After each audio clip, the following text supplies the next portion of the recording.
Indian एअरफोर्सान पाकिस्ताना भितर आशिल्ल्या टेररिस्ट कॅम्पाचेर अटॅक करून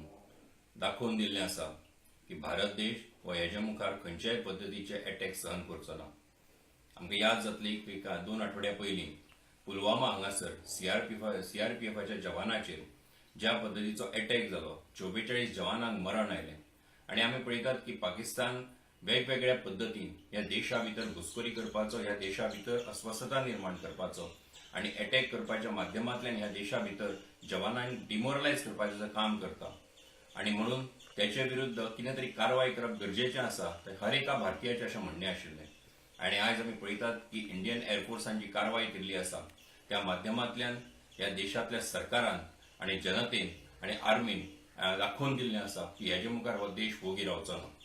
आमच्या देशाचे पंतप्रधान श्री नरेंद्र मोदी यांच्या नेतृत्वा सकयल जसो कांय वर्सां पयलीं सर्जिकल स्ट्रायक जालो, त्याच पद्धतीन अशा पद्धतीचो परत एकदा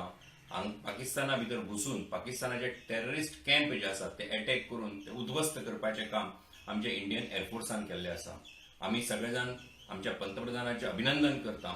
आणि गोंयची जनता आणि चड करून दक्षिण गोंयची जनता जी आसा हे आमी सगळेजाण ह्या टायमार नरेंद्र मोदीच्या फाटल्यान उबे आसात। अशाच पद्धतीन ह्या देशाची सॉव्हरेनिटी, इंटेग्रिटी व देश मुखार व्हरपा खातीर राखून दवरपाची गरज आसा आणि ते दवरपा खातीर जे काम सरकार करतलो त्या सरकारा फाटल्यान आमी सदांच आसतले अशा पद्धतीचो विश्वास ह्या टायमार हांव व्यक्त करता आणि नरेंद्र मोदीच्या ह्या कामा खातीर अभिनंदन करता आणि ह्या सगळ्या मुखावेल्या कामा खातीर तांकां शुभेच्छा दिता। सगळ्यांक देव बरें।